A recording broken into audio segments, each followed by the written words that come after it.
Welcome to the MUFG Global Markets FX Week Ahead podcast with Derek Halpenny, Head of Research, Global Markets EMEA and International Securities. It's Friday 30th January 2026, and joining Derek to pose some questions on the financial market themes for the week ahead is Julie Ellert, Head of FraBeLux FX Sales. This material is only intended for professional investors in jurisdictions in which its use is permitted under applicable laws, rules, and regulations. It has been produced for information purposes only and should not be construed as investment research or advice. MUFG EMEA disclaimers and disclosures can be located on our website. Hello, everyone, and welcome back to our Friday podcast. I'm here with Derek. How are you? Hi, Julie. I'm very good. How are you? Doing good. Thank you so much. So I wanted to start off with the US and talk about the next Fed chair. If confirmed by the Senate, Kevin Warsh could replace Jerome Powell. Derek, could you please tell us what does it signal about the broader debate over the Fed's direction and independence? Interesting development today. So Kevin Warsh, for most of the time, when you look at the probability indicators, was mostly a probability of less than 20%, but his probability had picked up of late, and indeed the dollar has rebounded on the back of this confirmation. So assuming the nomination goes through, he has more credibility than Kevin Hassett or Rick Ryder. So I can understand the dollar rebound on the simple basis that he's not Kevin Hassett or Rick Ryder. So he's ex-Fed, he's got more credibility. So the concerns about being influenced by Trump, which the perceptions of Hassett and Ryder were certainly that they would be more influenced, that's a positive outcome. I'm not convinced this is a sustainable dollar positive development.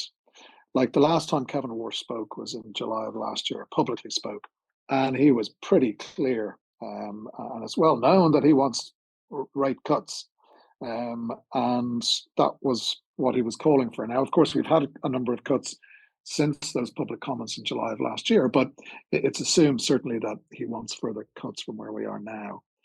He is also a very strong advocate of ensuring Fed independence. And again, I can understand from that perspective the dollar recovering.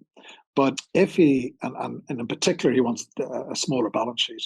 So it looks like, based on his views on rate cuts, based on his views on balance sheet shrinkage, that this is going to result in a potential steeper yield curve.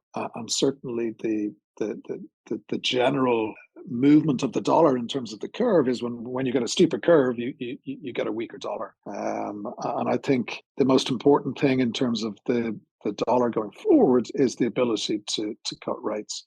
And the key difference maybe with Warsh versus say Kevin Hassett or Rick Ryder is that when Warsh goes into the FOMC, his ability, because of his credibility, to bring the FOMC with him to cut rates is a lot more plausible a scenario. Whereas with Kevin Hassett and Rick Ryder, they may not have been able to sway the FOMC into immediate rate cuts. So I would argue a Kevin Warsh FOMC probably will deliver rate cuts more quickly than would potentially otherwise be the case. And then in terms of the balance sheet and the policies in relation to that, I think that would take time to shape and implement. It's probably not a 2026 story, although expectations of that happening could certainly influence the longer end of the curve. And as I said, a steeper yield curve, if that's what we do get, tends to coexist with a weakening of the dollar. So yes, it's good news from a credibility perspective. Yes, it's good news from protecting the independence of the Federal Reserve, but ultimately we're still going to get rate cuts. That's still his wish and his desire. And in that context, it's hard to envisage this being a kind of a sustainable dollar recovery scenario. Thank you, Derek. You mentioned dollar immediate reaction following this news, but we are hearing renewed concern around long-term US dollar debasement, especially given fiscal dynamics and rising geopolitical tensions involving Iran. How seriously should markets take these fears, and what indicators matter most? Yeah, I think dollar debasement through most of this week was definitely a driver of dollar weakness. And we broke above 120 in euro dollar, which certainly is we're bullish euro as you know, we're bearish for the dollar for this year, but we certainly didn't expect a 120 level to be hit in January. So I guess there was a number of different elements to that, which I think logically do elevate the risks of this theme of dollar debasement coming back again as we go forward. Obviously, Trump's comments in terms of the dollar performance being great in a week in which it was falling quite notably. Of course, last Friday, which maybe kicked off this fear of concerted attempts to weaken the dollar, was the fact that the Federal Reserve checked rates in dollar yen when we were up at the highs around 159. And that certainly is quite unusual. Now, the Fed didn't intervene, and we now got confirmation today that the BOJ and the MOF didn't intervene either. But we had basically a six-figure drop in dollar yen, mainly because the Fed checked rates. And the perception that the US authorities would be willing to help out the Japanese authorities in weakening the dollar, I think, is kind of, again, feeding those concerns about dollar weakness. And of course, we all remember before the election in 2024, the focus on Steve Mirren and the content that he has written in research related to the rebalancing of global trade and the way in which you reduce the huge US trade deficit is through a weaker dollar, or certainly that's an integral part of it. So it's hard to get away from the idea that the US authorities want a weaker dollar, despite Scott Bessent's comments about a strong dollar policy, which, to be honest, I think are somewhat meaningless. So in that context, I definitely think this theme that was here this week, up until the Kevin Warsh story broke, I certainly think we can come back to that. And of course, the scale of performance in the likes of gold and silver before the correction we got today is certainly indicating that dollar debasement fear is here. And I don't think the Kevin Warsh announcement is necessarily going to shake the market out of that. So I think there's certainly risks of that going forward. And of course, part of that is just simply the unpredictability of Trump policy, be it on trade, the threat of trade tariffs for lots of different reasons, going into Venezuela at the beginning of the month, possibly an attack on Iran coming up. It's all this level of uncertainty. And even though the dollar might bounce on a geopolitical risk event, let's say, for example, if there was an attack on Iran, it's unlikely to last much beyond the initial period. And I still think that the broader picture of dollar concerns and debasement risks and a desire of the Trump administration to weaken the dollar has more to run. And it's one of the reasons why we think the dollar will have another year of depreciation. Thank you, Derek. You briefly touched base on the yen, and indeed, I want to move to Japan because Japan faces election uncertainty. At the same time, the BOJ is navigating a fragile JGB's market. How could political outcomes influence the yield curve policy, and what risk should global investors be watching in Japan's rates? I think the JGB market has calmed down a bit. We've retraced from the highs that we got after the announcement of a snap election. We've had a reasonably decent 40-year auction, so some of the concerns have eased off. But I think, going forward in terms of the yen, in terms of JGBs, the election outcome is obviously pretty important. Like the approval ratings, you can understand why Prime Minister Takaichi has called the snap election. Her approval ratings are extremely high, so catch that benefit while you can, maybe, and go quickly.